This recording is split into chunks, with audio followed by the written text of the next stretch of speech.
আসসালামু আলাইকুম। কি অবস্থা? আশা করি সবাই ভালো আছো, সুস্থ আছো। সব ঠিকঠাক আছে কিনা, আমাকে ঠিকমতো দেখতে পাচ্ছ এবং শুনতে পাচ্ছ কিনা? সব যদি ঠিকঠাক থাকে, যদি দু একজন লেখো যে জি সব ঠিক আছে, তাহলে আমরা শুরু করব। আমরা কি করব আজকে তোমরা অলরেডি জেনেছো যে আমরা জাহাঙ্গীরনগর বিশ্ববিদ্যালয়ের সি ইউনিটের কোশ্চেনের আলোকে আহ, বাংলা প্রশ্ন 20টা প্রশ্ন সলভ করব। তাহলে আমরা শুরু করব।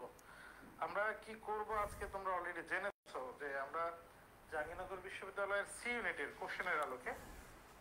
জি, আমি দেখতে পাচ্ছি সব ঠিক আছে। তাহলে আমরা শুরু করব। আমরা আবারও বলি, আমাদের ক্লাসের শুরুতে আমরা তোমাদেরকে বারবার বলি যে খাতা কলম হাতে নাও। আজকের প্রশ্ন যে 20টা সমাধান করব, এই 20টা প্রশ্নের তথ্য এবং এই সমাধান যে করব, অপশনগুলো নিয়ে যে আলোচনা করব এবং এই কোশ্চেন এবং অপশন রিলেটেড যত তথ্য বলবো, সবগুলো তথ্য তোমাদের জন্য গুরুত্বপূর্ণ। এই জন্য একটু নোট করবা, লিখবা। আমরা আমাদের ক্লাসে তোমাদেরকে বারবার বলি খাতা কলম নিয়ে লিখতে হবে। তুমি পারলেও সেটা লেখো, তাহলে এটা মুখস্থ হবে। আশা করি তোমরা খাতা কলম নিয়ে বসেছো। আমরা শুরু করি। জাহাঙ্গীরনগর বিশ্ববিদ্যালয় Bangla on short class C ইউনিটের জন্য, আরেকটা হবে বি ইউনিটের জন্য। প্রথম প্রশ্ন, নিচের কোন কবিতাটি অক্ষরবৃত্ত ছন্দে রচিত? কবিতার ছন্দ থেকে নর্মালি ছন্দ নিয়ে আমাদের বিভিন্ন ধরনের বিভ্রান্তি, বিভিন্ন ধরনের টেনশান তোমরা করতে দেখি যে ছন্দ চিনবো কেমনে, চেনার উপায় শেখায় দেন, বুঝাইয়া দেন। কিন্তু আসলে ছন্দ চেনার উপায় বা চিনতে হবে এই বিষয়টা নিয়ে টেনশন না করে প্রশ্ন আসে নর্মালি কোন কবিতাটি অক্ষরবৃত্ত ছন্দে রচিত, কোন কবিতাটি মাত্রাবৃত্ত ছন্দে রচিত, কোন কবিতাটি গদ্য ছন্দে রচিত। তো সেক্ষেত্রে শর্ট সিলেবাস এবং ফুল সিলেবাসের সবগুলো কবিতা কোনটি কোন ছন্দে রচিত এটা আমার জানা লাগবে, মুখস্থ করতে হবে। এখানে যে প্রশ্ন আছে সেই প্রশ্নের আলোকে আমরা জানি অক্ষরবৃত্ত ছন্দে রচিত কবিতা এখানে আছে তাহারই পড়ে মনে। তোমরা আশা করি উত্তর লিখছো খাতা কলমে। যারা কমেন্ট করছো, কমেন্ট করার সময় প্রশ্নের নম্বর এবং অপশন লিখবা, সেটাই ভালো। অপশন লিখে ফেলবা, সেটা সুন্দর হয়। আচ্ছা, একের ঘনা লিখে আমরা তাহারই পড়ে মনে অক্ষরবৃত্ত ছন্দে রচিত দেখি। এখন আমরা দেখার চেষ্টা করব যে আর যে কবিতাগুলো আছে সেই কবিতাগুলো সম্পর্কে তথ্য।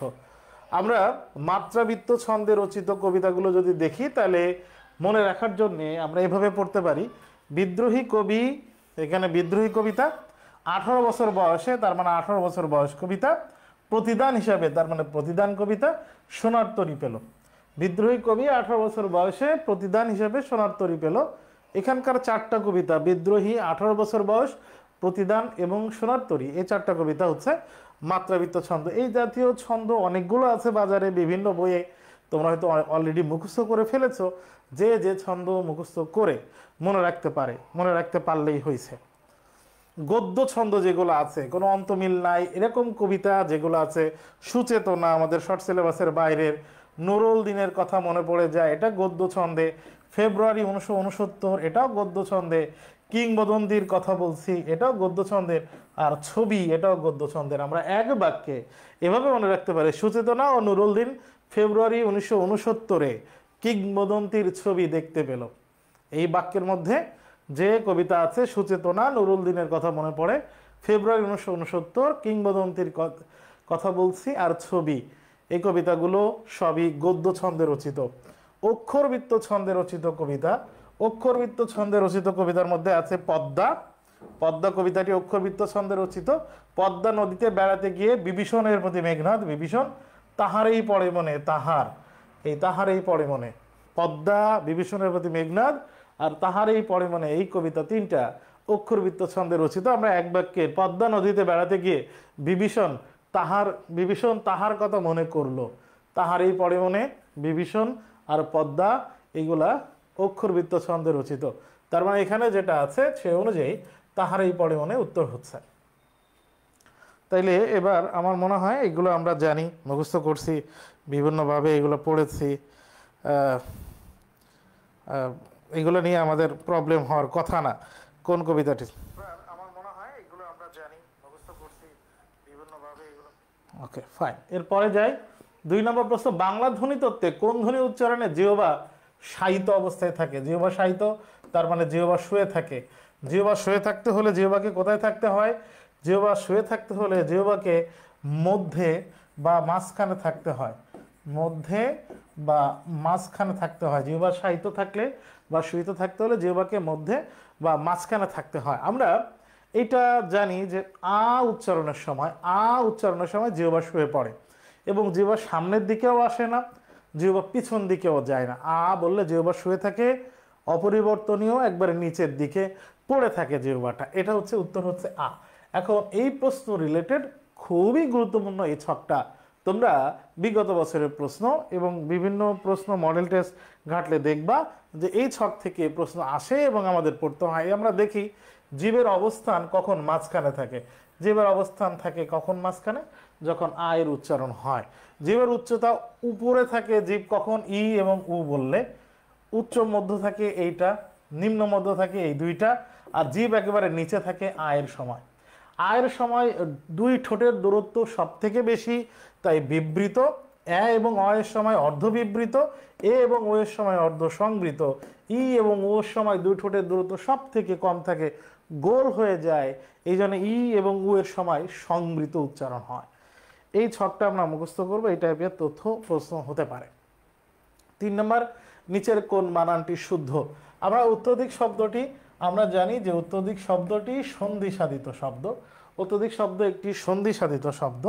সন্ধিসাধিত এই শব্দটির সন্ধি বিচ্ছেদে এই জফলার নিয়ম প্রযোজ্য হয়। আমরা জানি যে শব্দের সাথে জফলা থাকে সে শব্দের সাথে ইকার দিতে হয়। তাহলে তয়ের সাথে জফলা আছে, আমি তয়ের সাথে ইকার দিলাম, অতি প্লাস এরপরে আছে আকার। এখন আকার দেখে আমাকে লিখতে হচ্ছে আধিক। এখন আমার প্রশ্ন হচ্ছে অত্যধিক মানে কি? অতি অধিক মানে অনেক বেশি। এখন বেশি মানে যে অধিক, সে শব্দটা কি আসলে অধিক নাকি আধিক? এখানে থাকার কারণ, আকার থাকার কারণে আধিক লিখতে হচ্ছে, কিন্তু শব্দটি তো আসলে আধিক না।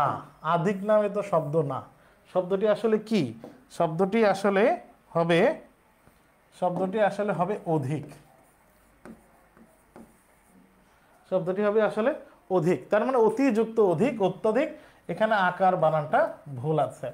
ব্যাপ্ত ঠিক একই নিয়মে সন্ধি সাধিত একটি শব্দ। ব্যাপ্ত এর সন্ধি বিচ্ছেদ করলে, এটাও সন্ধি সাধিত শব্দ। ব্যাপ্ত এর সন্ধি বিচ্ছেদ করলে দাঁড়ায় বিযুক্ত আপ্ত। ব্যাপ্ত, বিযুক্ত আপ্ত, ব্যাপ্ত। তার মানে আমরা দেখতে পাচ্ছি যে ব্যাপ্ত শব্দটিও বানান ঠিক আছে। ব্যাপ্ত, ব্যাপ্ত বা ব্যাপ্তিতে আকার হয়, বিযুক্ত অপ্ত হয় না, বিযুক্ত আপ্ত। এটা বানানটা শুদ্ধ আছে। ব্যক্তিক বানান, আমরা যদি ব্যক্তি বানানে বয়জাফলা এরকম লিখি অথবা এইভাবে লিখি, প্রশ্ন হচ্ছে এই বানানটা আমরা জীবনে অনেকবার শিখেছি। শুধু ব্যক্তি বানানে আকার হয় নাকি আকার হয় না? দেখি তোমরা একটু লেখো। শুধু ব্যক্তি বানানে আকার বিযুক্ত আপ্ত যদি হয় তাহলে তো ব্যাপ্ত, এটা ঠিক আছে। আর ব্যক্তি বানানে, ব্যক্তিক বা ব্যক্তি বানানে কি আকার হয় নাকি আকার হয় না? তোমরা ক, খ, গ, ঘ এরকম লিখতেছো, কিন্তু আসলে বাংলায় লিখতেছো খুব কম। তসফিয়া বিনতে মাহবুব লিখছে, জিনিয়া মেহজাবিন জেরিন লিখছে, ফাইন। সুমা ইসলাম বলতেছে ব্যক্তি বানানে আকার হয় না, ব্যক্তি বানানে আকার হয় না। বাকিরা অন্যরা কি? ব্যক্তি বানানে আকার হয় না, বাকিরা কি মনে করছে? হ্যাঁ, ইসার হাসান বলতেছে ব্যক্তি বানানে আকার হয় না। তাহলে ব্যক্তিক বানানে আকার নেই, তাহলে এটাও ঠিক। তার মানে নিচের কোন বানানটি শুদ্ধ? এই প্রশ্নে আসলে উত্তর আছে দুইটা, ব্যাপ্ত আর ব্যক্তিক। এখন বাকি যে অপশনটা আছে, এই যদ্যপি এই বানানটা ঠিক নেই। এখানেও জফলার নিয়ম যদি আমরা খাটাই তাহলে উত্তর হবে যদি যুক্ত অপি। অপি নামে শব্দ আছে, অপি মানে যদি অপি তারও বেশি এরকম, কিন্তু যেহেতু আকার দেওয়া আছে তাহলে আমাকে এখানে লিখতে হয় আপি, কিন্তু আপি নামে শব্দ নেই, শব্দটি হবে অপি। যদি যুক্ত অপি, যদ্যপি হবে। এই জন্যে আকার বানানটা ভুল আছে। তাইলে আমরা অত্যধিকে ভুল পেয়েছি, যদ্যপিতে ভুল পেয়েছি, উত্তর পেয়েছি দুইটা। ব্যাপ্ত এবং ব্যক্তিক এর দুইটাই ঠিক আছে। ব্যাপ্ত এবং ব্যক্তিক এর দুইটাই ঠিক আছে। ফাইন, অনেকেই দেখেছি ব্যক্তিতে আকার হয় না, ফাইন, এটা আমরা জানি, কিন্তু প্রবলেমটা হয় এটা আমরা জানি, অনেকবার লিখেছি, কিন্তু হয়তো অনেক জায়গায় গিয়ে আমরা কনফিউজড হই। যে সমাসে কোনো পদের অর্থেও প্রাধান্য থাকে না, তার মানে আমরা জানি সমাস সাধিত শব্দে পূর্বপদ এবং পরপদ মিলেই সমস্ত পদটি গঠন করে, কিন্তু পূর্বপদ এবং পরপদের কোনোটির অর্থের প্রাধান্য থাকে না কোন সমাসে। আমরা প্রথমে দেখব পূর্বপদ এবং পরপদ দুটিরই অর্থের প্রাধান্য আছে কোন সমাসে। আমরা জানি খুবই কমন উদাহরণ আমরা বলি, যদি একটা শব্দ আছে মা বাবা, মা বাবা সমাসসাধিত শব্দ, এর ব্যাস বাক্য করলে হবে মা ও বাবা, এটা হচ্ছে ব্যাস বাক্য। মা মা বাবা হচ্ছে সমস্ত পদ, আর এটার ব্যাস বাক্য হচ্ছে মা ও বাবা। এর পূর্বপদ হিসাব করলে আমরা দেখতে পারি মা, পরপদ হচ্ছে বাবা, সমস্ত পদে মা বাবা। মা বাবা বললে মা এবং বাবা দুইজনকেই বোঝায়, তার মানে পূর্বপদ পরপদ দুটিরই অর্থের প্রাধান্য আছে। আমরা জানি যে এটি সমাসসাধিত যে শব্দ, যে সমাসসাধিত শব্দ সেই সমাসের নাম হচ্ছে দ্বন্দ্ব সমাস। তাহলে মা বাবায় আমরা দেখলাম পূর্বপদ এবং পরপদ, পূর্বপদ এবং পরপদ দুটিরই অর্থের প্রাধান্য আছে, উভয় পদ প্রধান।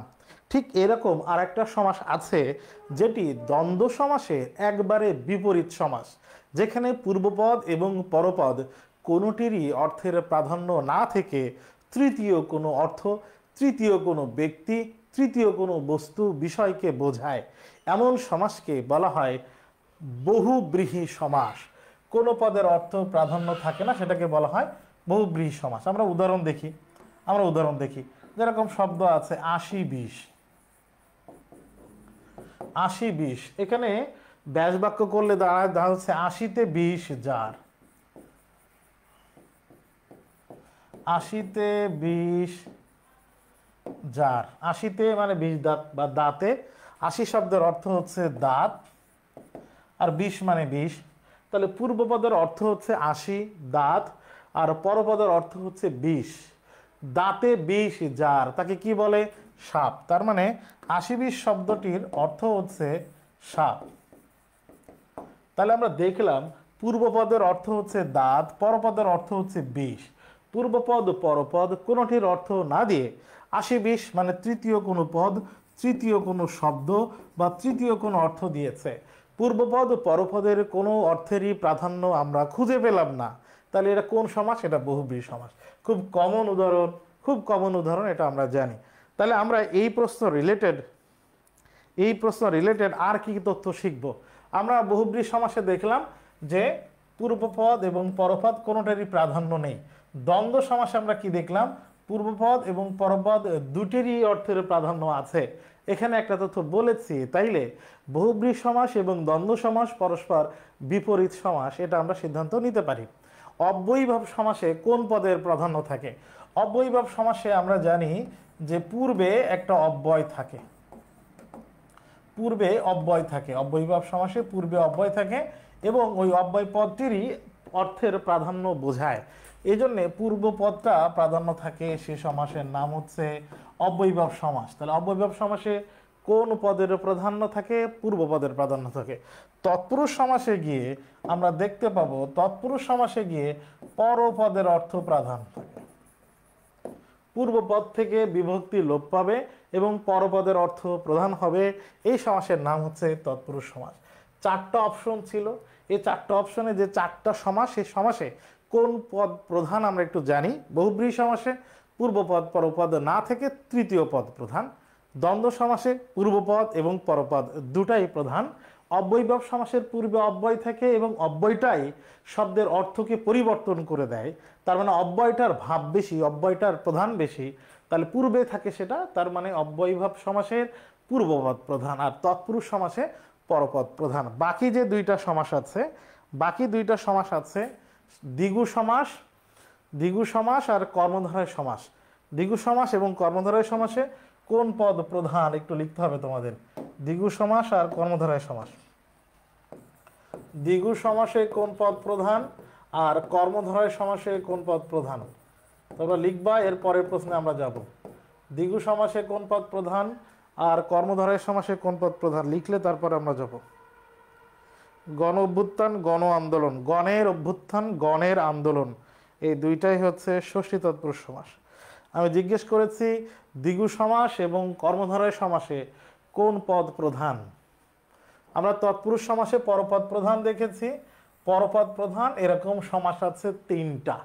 পরপদ প্রধান এরকম সমাস আছে তিনটা, এটা লিখেছে।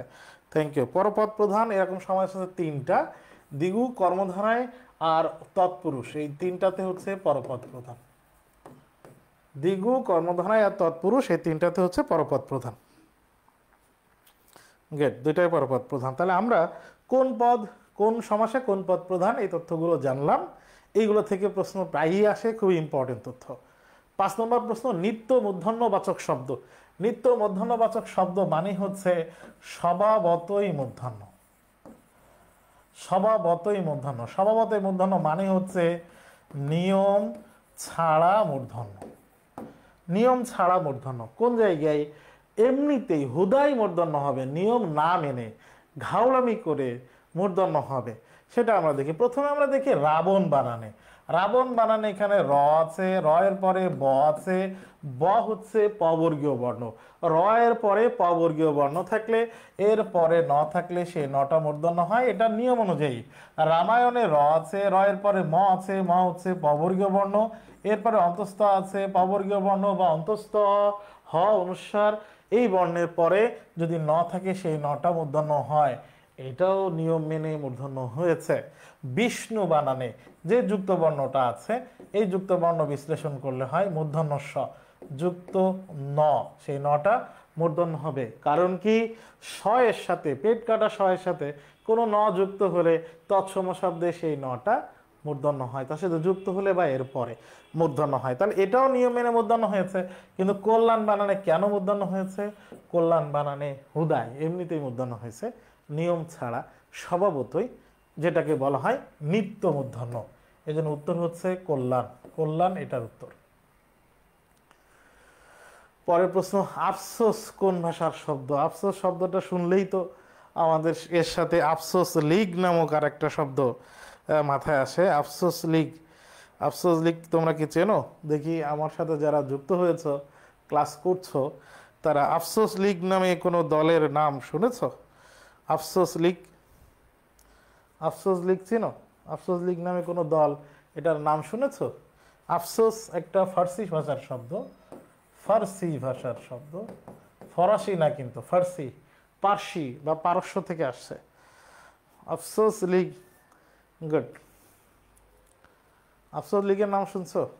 আগেই তো ভালো ছিলাম, এখন কেমন যেমন কেমন জানি লাগতেছে, কিছুই যেন ভালো লাগতেছে না। দেশে কিছুই নাই, দেশে কোনো উন্নতি নেই, দেশ একেবারে অতল গহ্বরে নেমে গেছে, দেশ একবারে ধ্বংস হয়ে গেছে, এই দেশ আর আগের দেশ নেই, আগেই তো ভালো ছিলাম, এরকম আফসোস করতেছে কিছু লোক আছে, এদেরকে বলা হয় আফসোস লীগ। গেট, সে আবার দল যাকে সুলতানা বলতেছে।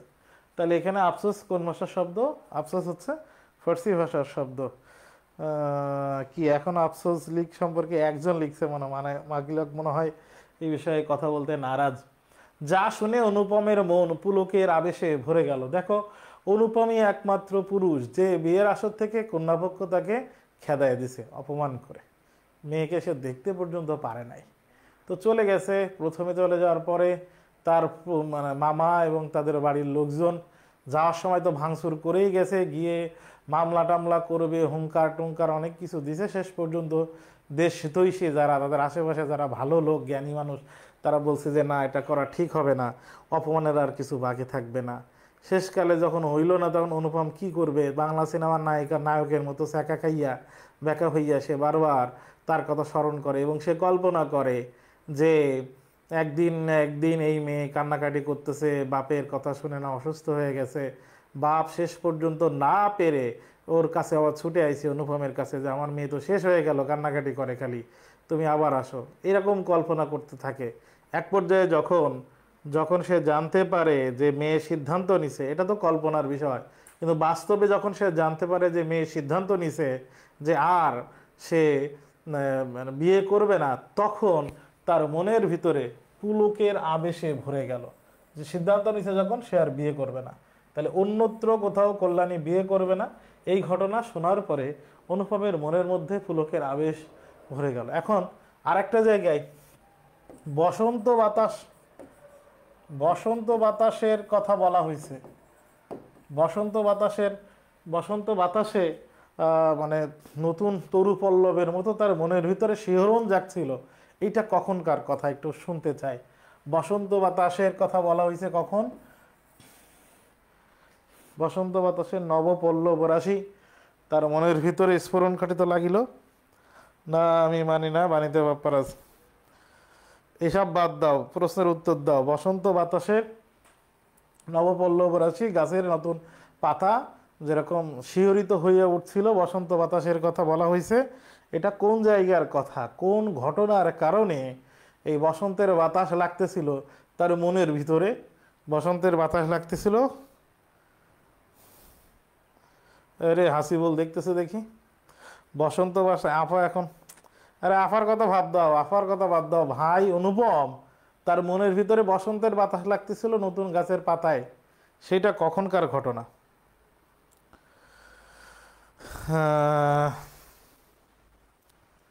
কোন ভাষার শব্দ কেমনে বুঝবো, এটা মুখস্থ করতে হবে, এছাড়া কোনো ওয়ে নাই। হরিশ যখন বিয়ের কথা বললো, হ্যাঁ তার মিহিন কিন্তু বলছে মামা কল্যাণী কোথায়। এই তোমরা একটা জিনিস দেখো, এখানে যারা আইছো আমি জানি না যে তোমরা ট্রেন্ড ফলো করে একটা লাইভ ক্লাস হইতেছে তাই হুদায় একটা ঢু মারি এই জন্যে আইছো। এই জন্যে আসার দরকার নেই, আমাদের লাইভের লোকজন কম থাক।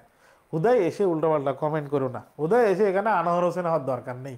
এই যে তোমরা এখন আনোয়ার হোসেনের ডায়লগ মারতেছো বাপ্পা রাজার আনোয়ার হোসেনের, এই ফাইজলামি করলে ওই আনোয়ার হোসেনের মতো হার্ট অ্যাটাকই করবা। খালি যেখানে ভর্তি পরীক্ষা দিবা খালি হার্ট অ্যাটাক করবা, যেখানে ভর্তি পরীক্ষা দিবা খালি হার্ট অ্যাটাক করবা। তোমাদের লাইফে আর হেনাজ উঠবে না। এই জন্য ফাইজলামি না করে আসল কথা কও। ছবি লুকার কথা চিন্তা করে না, তাওহীদ এখানকার কথা বলা হচ্ছে না। এই তো আরিয়ান ঠিক বলেছে, এমএ পাস করার পর যখন নিরানন্দ অবসর চলতেছে, যখন তার বিয়ের কথা চলতেছে, বিয়ের ব্যাপারে যখন করতেছে, হরিশ যখন তার বিয়ের কথা বলছিল, ফাইন, যাকে ঠিক বলছে, জান্নাত ঠিক বলছে, বিয়ের ব্যাপারে যখন কথা চলতেছে ঠিক তখনই তা বসন্ত বাতাসে নবপল্লব রাশি শিহরিত উঠতেছিল তার মনের ভিতরে। গুড, আমরা জানলাম। 8 নম্বর প্রশ্ন, লাল সালু উপন্যাসে সিদ্ধ ধানের ভাপের শব্দটিকে ঔপন্যাসিক কিসের সাথে তুলনা করছে? ধান সিদ্ধ করার সাথে সময় যে ভাপের যে একটা শব্দ হয়, ধান সিদ্ধ করার সময় ভাপের যে একটা শব্দ হয় গ্রামে, এই শব্দটার সাথে আর একটা জিনিসের তুলনা করেছেন লাল সালু উপন্যাসে সৈয়দ ওয়ালিউল্লাহ। সেটা কার সাথে তুলনা করেছেন?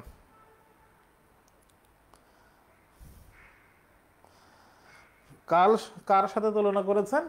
সাপ শীষ দিলে যে শব্দ হয়, সাপের শীষ আর সিদ্ধ ধানের ভাপের শব্দ, এই দুইটাকে একসাথে তুলনা করেছেন। এবং এই প্রশ্নটা খুবই ইম্পর্টেন্ট। আমি যদি প্রশ্ন করিতাম, লাল সালু উপন্যাস থেকে যদি কোনো প্রশ্ন করিতাম, তাহলে আমি এই প্রশ্নটাই মনে হয় করিতাম।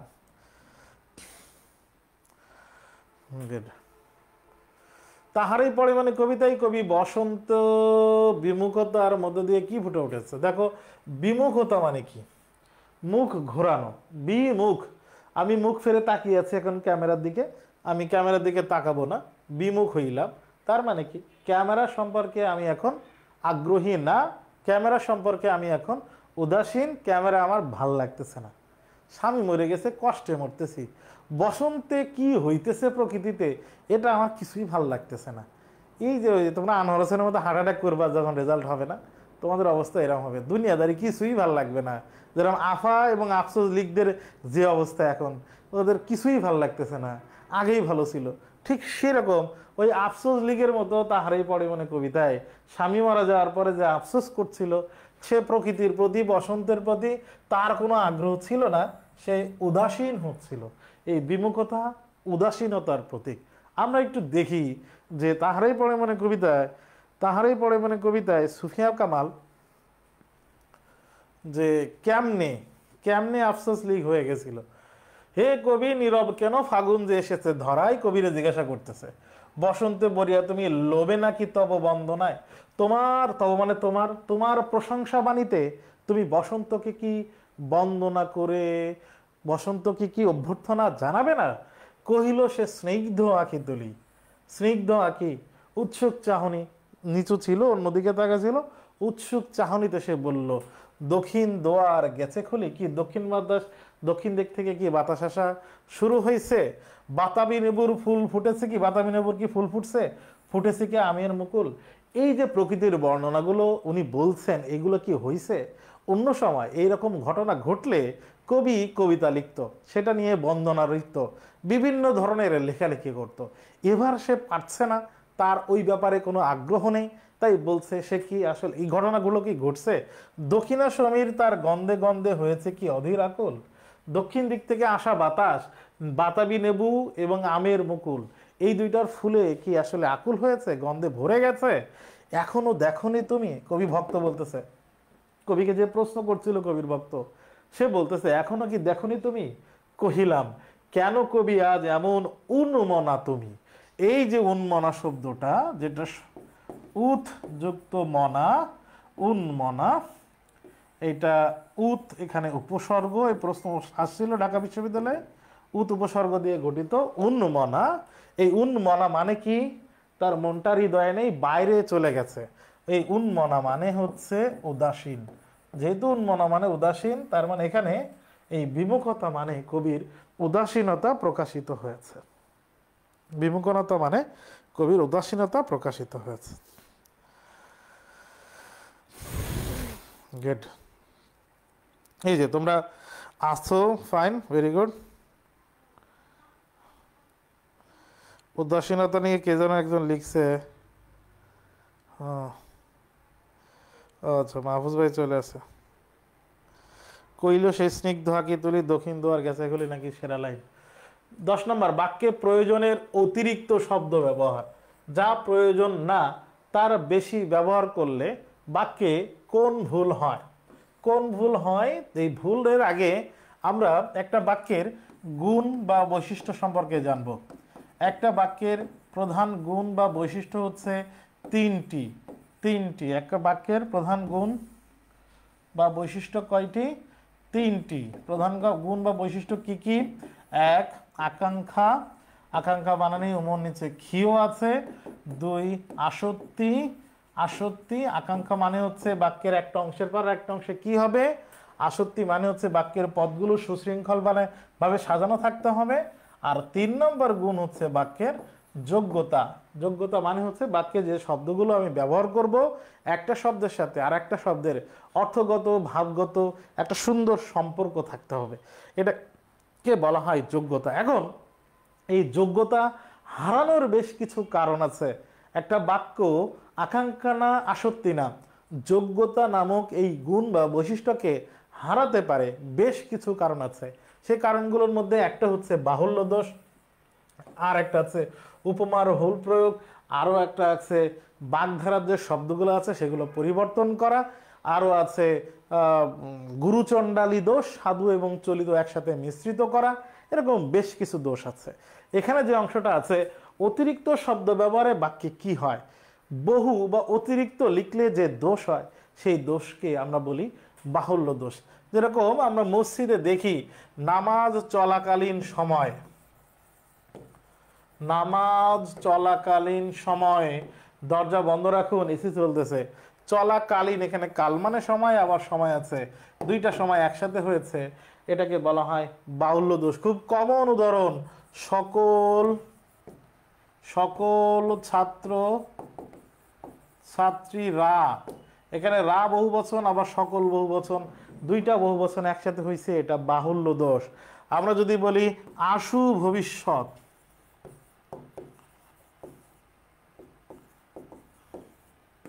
ডক্টর ইউনূস বাংলাদেশের আশু ভবিষ্যৎ নির্মাণে ব্যস্ত রয়েছেন।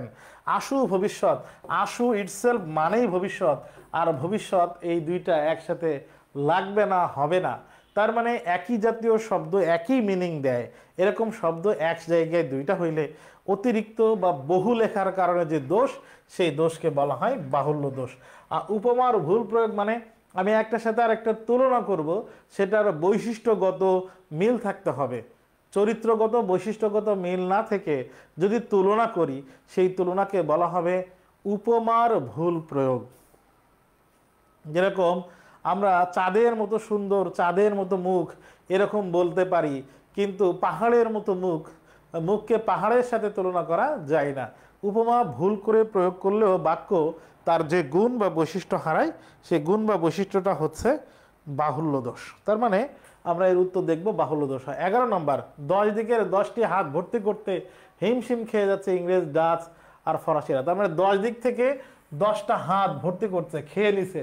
যেটা খুনি হাসিনা যা করছে, তার শেখ বংশ, তার লোকজন, তার দলের পাঠারা, তার দলের গর্ধবরা চারিদিক থেকে টাকা মেরে, হাজার হাজার কোটি টাকা মেরে ভাগছে। 10 দিক থেকে 10।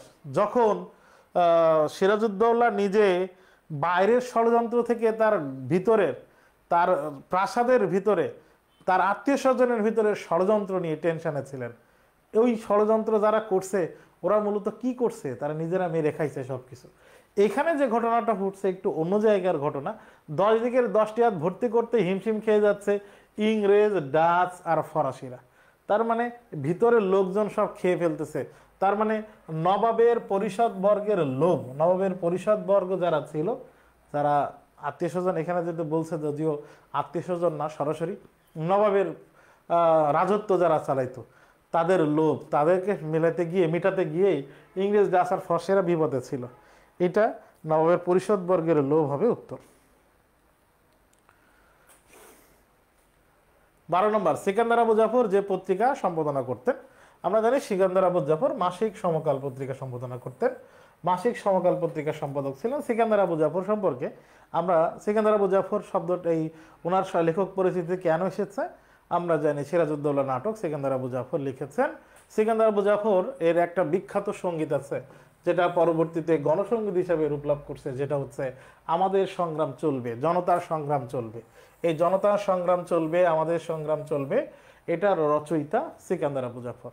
উনি সাহিত্য পত্রিকা সমকালের সম্পাদক ছিলেন। সমকাল, মাসিক সমকাল, এটা ছিল সাহিত্য পত্রিকা।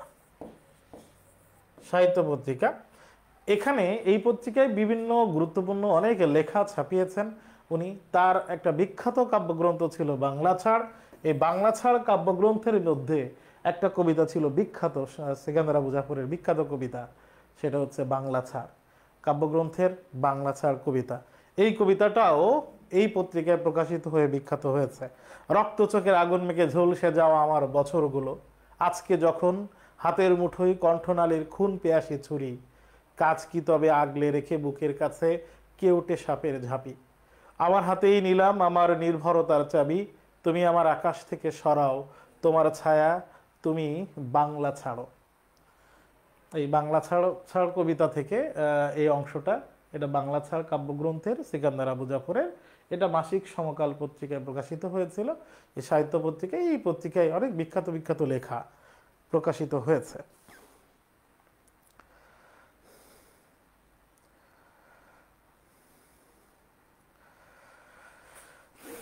মুক্তিযুদ্ধভিত্তিক গান, এটা ফাইন, এই তো অনেকে পারছে তথ্য।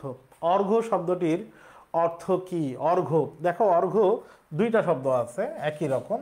অর্ঘ্য একটা জফলা ছাড়া, আর অর্ঘ্য একটা জফলা দিয়ে। অর্ঘ্য একটা জফলা দিয়ে, এটা মানে হচ্ছে উপহার। মূলত এই শব্দটির অর্থ হচ্ছে পূজার উপকরণ, পূজার উপকরণ। মূলত এই শব্দটির অর্থ হচ্ছে পূজার উপকরণ। আর এই অর্ঘ্য শব্দের অর্থ হচ্ছে মূল্য, যেটাকে আমরা বলি দাম বা প্রাইস। তাহলে অর্ঘ্য জফলা না দিলে এটার অর্থ হচ্ছে মূল্য, দাম, আর অর্ঘ্য জফলা দিলে সেটা হচ্ছে পূজার উপকরণ। এখানে উপহার আছে। তাহারে পরিমাণে কবিতা থেকে নেওয়া হয়েছে এটা। এখন তাহারে পরিমাণে কবিতার এই অর্ঘ্য আমরা মনে রাখবো কি করে? এই দুইটা বানানোর ক্ষেত্রে মনে রাখি। দেখো, পূজা করার সময় অনেক উপকরণ লাগে, পূজার উপকরণ অনেক লাগে। এই জন্যে অর্ঘ্য বানানে রেফও দিবা, জফলা দিবা, তার মানে অনেক বেশি লিখবা, সেটার অর্থ হচ্ছে পূজার উপকরণ। আরেকবার বলি মনে রাখার জন্যে, অর্ঘ্য জফলা দিলে তার মানে অতিরিক্ত দিতে হচ্ছে। পূজায় অনেক উপকরণ লাগে, তাহলে অনেক বেশি লিখবা, যেটা রফলা এবং জফলা দিবা, ওইটা হচ্ছে পূজার উপকরণ, আর বাকিটা হচ্ছে মূল্য অথবা দাম। এইভাবে আমরা অর্ঘ্য বানানটা হয়তো মনে রাখতে পারি। খাঁটি বাংলা উপসর্গ যোগে গঠিত। এখানে নিরন্তর, এটা বিসর্গ সন্ধি সাধিত শব্দ, বিসর্গ সন্ধি সাধিত শব্দ। আমরা জানি বিসর্গ সন্ধি সাধিত শব্দগুলো হচ্ছে তৎসম শব্দ, এর সন্ধি বিচ্ছেদ হচ্ছে নি বিসর্গ যুক্ত অন্তর। তাইলে এটা তৎসম শব্দ যদি হয়, তাহলে এখানকার নি উপসর্গটা হচ্ছে তৎসম উপসর্গ, তৎসম উপসর্গ। তাহলে নিরন্তর শব্দের নি উপসর্গ আছে, এটা তৎসম উপসর্গ। আমাকে বের করতে হবে খাঁটি বাংলা, খাঁটি বানানের চন্দ্রবিন্দু আছে। দুর্নাম এ রেফ আছে, এটাও বিসর্গ সাধিত শব্দ। বিসর্গ সন্ধি সাধিত শব্দ সবগুলো তৎসম বা সংস্কৃত শব্দ, এর সন্ধি বিচ্ছেদ হচ্ছে দু বিসর্গ নাম, দুর্নাম। তাহলে এখানকার দুও আমরা দেখছি যে এটা একটা তৎসম উপসর্গ। নিমরাজি শব্দের নিম উপসর্গ আছে, এই নিম উপসর্গ উপসর্গটি একটি ফার্সি উপসর্গ। তাইলে আমরা এখনো পর্যন্ত খাঁটি বাংলা উপসর্গ পাইলাম না। তাহলে পরেরটা উত্তর পাতিলেবু শব্দের পাতি, পাতিলেবু শব্দের পাতিটি যুক্ত হয়ে কোন অর্থ দিয়েছে? ক্ষুদ্র অর্থ দিয়েছে, ক্ষুদ্র অর্থ দিয়েছে। তাহলে পাতিলেবু শব্দের পাতি, এইটা ক্ষুদ্র অর্থ দিয়েছে খাঁটি বাংলা উপসর্গ। আমরা আরো 2-4টা খাঁটি বাংলা উপসর্গ একটু দেখি। খাঁটি বাংলা উপসর্গ নিমরাজি, নিমরাজি খাঁটি বাংলা উপসর্গ নিমরাজি কেমনে হয়? নিমরাজি খাঁটি বাংলা উপসর্গ কেমনে হয়? নিমরাজি খাঁটি বাংলা উপসর্গ কেমনে হয়? কি বাবা তোমরা এরকম ভুল জানতেছো কেমন? এটা তো খুব কমন একটা প্রশ্ন। পাতিলেবুর পাতি, এটা খাঁটি বাংলা উপসর্গ, ক্ষুদ্র অর্থ দিয়েছে। এখন আমার প্রশ্ন হচ্ছে আরো 5টি খাঁটি বাংলা উপসর্গ বলো, আরো 5টি খাঁটি বাংলা উপসর্গ বলো। দেখি আমি লিখি। আরো নিমরাজি তো নিম ফার্সি, ঠিক আছে। আরো 5টি খাঁটি বাংলা উপসর্গ বলো, আরো 5টি খাঁটি বাংলা উপসর্গ। তোমরা উপসর্গের 4টা আসুবিনি খাঁটি বাংলা সংস্কৃত 2 জায়গায় আছে, এটা জানো। এখানকার তো নি আছে, কিন্তু এখানকার নিটা আমি তৎসম উপসর্গ কেন লিখেছি? নিটা যুক্ত হয়েছে অন্তর শব্দের সাথে, অন্তর শব্দটি তৎসম শব্দ, এই জন্য নিটা এখানে তৎসম উপসর্গ। অ আগা অজ অনা গুড, এই যে অ আগা অজ, অ অঘা অজ অনা, এগুলো সবই খাঁটি বাংলা উপসর্গ। ফাইন, এগুলো তোমরা নিশ্চয়ই জানো। 15 নম্বর প্রশ্নে যাই। শুদ্ধ বাক্যাংশ খেলা চলাকালীন সময়, কালীন সময় এটা হবে না। খেলাকালীন সময়, খেলাকালীন সময়, কালীন সময় এটা হবে না। খেলা চলার সময়কালে, খেলা চলার চলতেছে তো সময় চলতেছে, আবার সময়কালে, এটা হয় না। উত্তর হবে খেলা চলাকালে। এটা খুবই কমন প্রশ্ন, এবং তোমরা ইন্টারমিডিয়েটে বা আলিমে যে বাক্য শুদ্ধিকরণ, এটা বোর্ড প্রশ্ন যে সমাধান করেছো, এটা অনেকবার তোমরা সমাধান করেছো, খুবই কমন একটা প্রশ্ন। আমরা পরের প্রশ্নে যাই। সন্ধি সাধিত শুদ্ধ শব্দ কোনটি? উচ্ছৃঙ্খল, উচ্ছৃঙ্খল শব্দটি এরকম চ ছ আছে, কিন্তু এর সন্ধি হচ্ছে উথ যুক্ত শৃঙ্খল, উথ যুক্ত শৃঙ্খল। চ ছ যুক্ত থাকলে ছয়ের জায়গায়, চয়ের জায়গায় খণ্ডত এবং ছয়ের জায়গায় তালব্যস্য হয়। এরকম আরো অনেকগুলো শব্দ আছে। আমরা আরো একটা শব্দ দিই, যেরকম আমরা উচ্ছ্বাস শব্দ লিখি, উচ্ছ্বাস, উচ্ছ্বাস শব্দের সন্ধি বিচ্ছেদ, এই তয়ের জায়গায় খণ্ডত হবে উৎ, আর ছয়ের জায়গায় তালব্যস্য হবে, তালব্যস্য বফলা যা আছে দিলাম, আর বাকি। উচ্ছ্বাস শব্দের সন্ধি বিচ্ছেদ হচ্ছে উৎ যুক্ত শ্বাস। উচ্ছৃঙ্খল শব্দের সন্ধি বিচ্ছেদ হচ্ছে উৎ যুক্ত শৃঙ্খল। এভাবে বিপদ শাস্তি ওই একই সন্ধি সাধিত শব্দ। তাহলে এখানে শৃঙ্খল বানানে ছ দেয়া আছে, শৃঙ্খল বানানে ছ হয় না, এটা ভুল দেয়া আছে। উপরযুক্ত, এই যে রেফ আছে, জ থাকলে ই দিতে হয়, জ বা জফলা থাকলে ই কার দিতে হয়।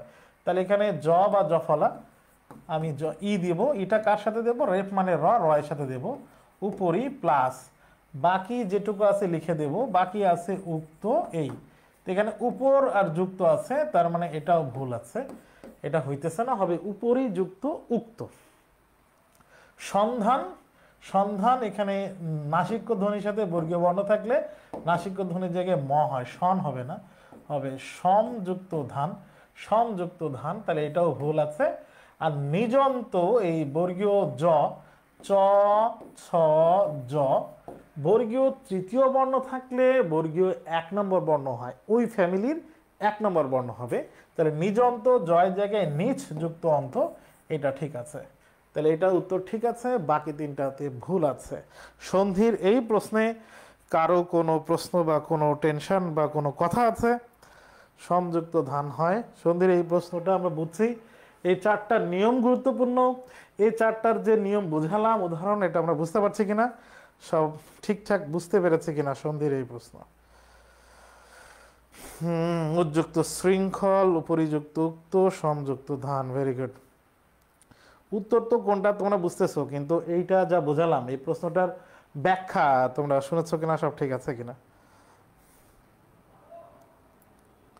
একটু লেখো, সব ঠিকঠাক বুঝতে পারছো কিনা। এটার পরের প্রশ্নে আমরা যেতে থাকি, তোমরা লিখতে থাকো। তাহারই পরে মনে কবিতায় যে ফুলের উল্লেখ আছে, তাহারই পরে মনে কবিতার এই ফুলের উল্লেখ আছে, এই যেটা দেখতেছো এই ফুলের উল্লেখ আছে। এই ফুলের নাম কি? এই ফুলের নাম তোমরা বইয়ে পড়লে পাবা মাধবী লতা, মাধবী লতা।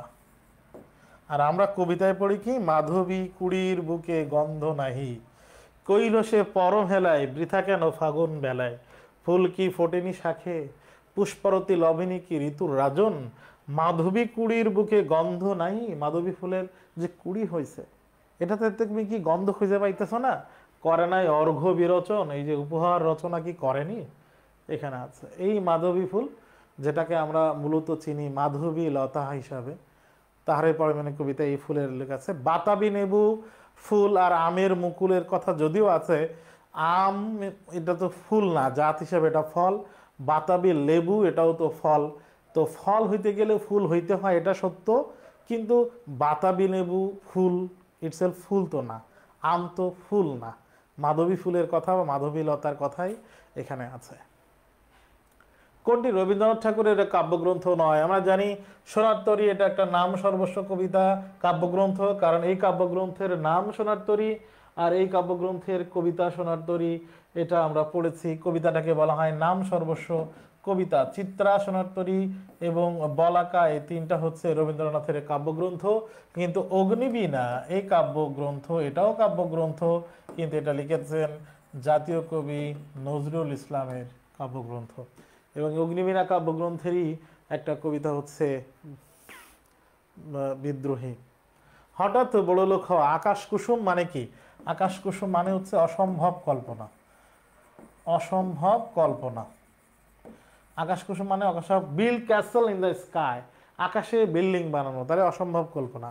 যেরকম তুমি পড়ালেখা করতেছো না, তুমি পড়ালেখা করতেছো না, তুমি নিজেই আনোয়ার হোসেন, তুমি নিজেই বাপ্পারাজ, তুমি নিজেই বাপ্পারাজ, নিজেই আনোয়ার হোসেন, কিন্তু তুমি হেনারে পাইতে চাও, পাবা না, জীবনেও হবে না। অর্ধচন্দ্র, অর্ধেক চন্দ্র, গলা ধাক্কা দেয়া, অর্ধচন্দ্র দেখা মানে এরকম আকাশ কুসুম কল্পনা যদি তুমি করো, আসলে তোমার ভাগ্য, তোমার ফেট, তোমার ফিউচার তোমাকে গলা ধাক্কা দিয়ে বের করে দিবে।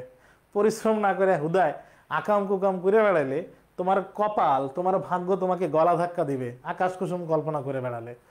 অমাবস্যার চাঁদ, তোমার রেজাল্ট পাওয়ার পরে তুমি তখন অমাবস্যার চাঁদ হয়ে যাবা, তোমার আর তখন কেউ খুঁজে পাবে না। কারণ অমাবস্যার রাত মানে চাঁদ যখন পূর্ণ হয়ে যায় ঠিক তার পরে ওই রাতে আকাশে চাঁদ থাকে না। তার মানে অমাবস্যার চাঁদ মানে কি? অসম্ভব বস্তু, দুর্লভ বস্তু, বাস্তবে যেটা নেই। অমাবস্যার রাতে আসলে কোনো চাঁদ হয় না। তাহলে তুমি আকাশ কুসুম কল্পনা করবা পড়ালেখা না করে, তোমার ভাগ্য তোমার অর্ধচন্দ্র দিবে, তুমি আর হেনারে খুঁজে পাবা না। আনোয়ার হোসেন শুধু কানবে না, ওর বিয়ে হয়ে গেছে বলবে না, তোমার গলা ধাক্কা দিবে, আর তুমি তখন অমাবস্যার চাঁদ হয়ে যাবা, কিছুই পাবা না। তোমার ফিউচারই তোমার কাছে অমাবস্যার চাঁদ হয়ে যাবে।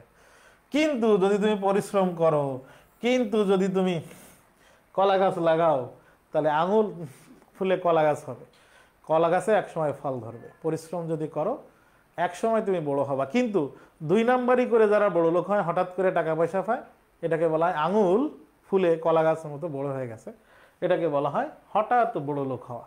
2 নম্বরই ছাড়াও হইতে পারে, হঠাৎ বড় লোক হয়ে গেলেই সেটাকে বলা হয় আঙুল ফুলে কলা গাছ হওয়া।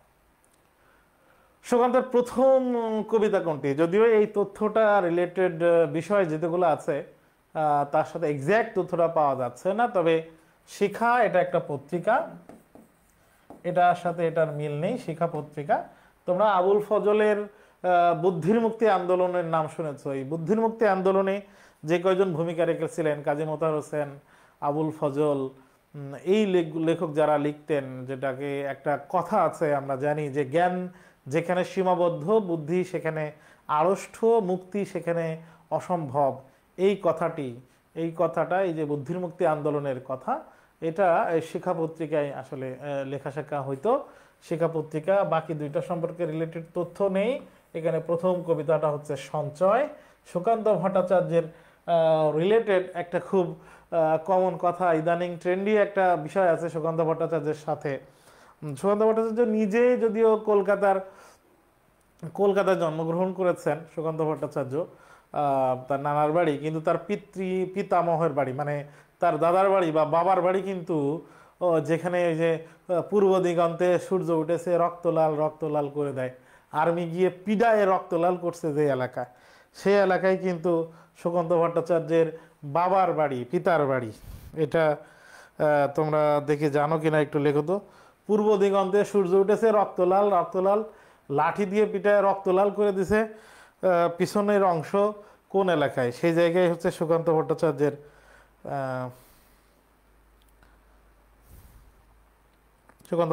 বাপের বাড়ি মানে দাদার বাড়ি। কই আমি এখনো পর্যন্ত তোমাদের এরকম কোনো উত্তর পাইলাম না যে তোমরা ওই জায়গাটার নাম, কোটালীপাড়ার নাম শুনেছো? কোটালীপাড়া এটা কোন বাড়ি, কোন এলাকায়? গোপালগঞ্জ। গুড, এই তো তন্ময় ইসলাম আসিফ লিখছে। গোপালগঞ্জের কোটালীপাড়া হচ্ছে তাদের দাদার বাড়ি। সুকান্ত ভট্টাচার্যের একটা বিখ্যাত কথা আছে, খোদার রাজ্যে পৃথিবী গদ্যময়, পূর্ণিমার চাঁদ যেন ঝলসানো রুটি। সুকান্ত ভট্টাচার্য নিজে ছিলেন মার্ক্সবাদী। সুকান্ত ভট্টাচার্য নিজে বাম ধারার লেখক ছিলেন এবং সুকান্ত ভট্টাচার্য অল্প বয়স থেকেই অনাচার, দুঃশাসন, অপরাধ এগুলোর বিরোধিতা করতেন। উনি ক্লাস 7 থাকতেই লেখালেখি, গল্পের মাধ্যমে ওনার লেখালেখি শুরু হয়েছিল। প্রথম কবিতাটির নাম হচ্ছে সঞ্চয়। আর সেখানে নিয়ে যেটা বলা হয়, 1926 সালে ঢাকায় প্রতিষ্ঠিত মুসলিম সাহিত্য সমাজ, এই মুসলিম সাহিত্য সমাজ কর্তৃক প্রকাশিত পত্রিকা যেটার নাম শিখা, আবুল ফজল, কাজী মোতাহার হোসেন এইগুলোর সাথে এটা এই পত্রিকায় লেখালেখির সাথে যুক্ত ছিলেন। এই তো অনেকেই লিখেছে গোপালগঞ্জ, কোটালীপাড়া। ফাইন, তাহলে আমরা এই খোদার রাজ্যে পৃথিবী গদ্যময়, পূর্ণিমার চাঁদ যেন ঝলসানো রুটি, এটা সুকান্ত ভট্টাচার্যের একটা বিশেষ কথা বা বিশেষ লাইন। তো আমরা আজকের ক্লাসে 20টা প্রশ্ন এই রিলেটেড বেশ কিছু তথ্য সমাধান করলাম। নেক্সট ক্লাসে জগন্নাথ বিশ্ববিদ্যালয়ের অনশট, জাহাঙ্গীরনগর বিশ্ববিদ্যালয়ের বি ইউনিটের অনশট সামনে নিয়ে আমরা আবারও তোমাদের সামনে হাজির হব। আমাদের ক্লাসগুলোতে, এই প্রশ্ন সমাধান ক্লাসগুলোতে তোমাদের সাথে নিয়মিত দেখা হবে এই প্রত্যাশা করে আজকের ক্লাস এখানে শেষ করছি। আসসালামু আলাইকুম।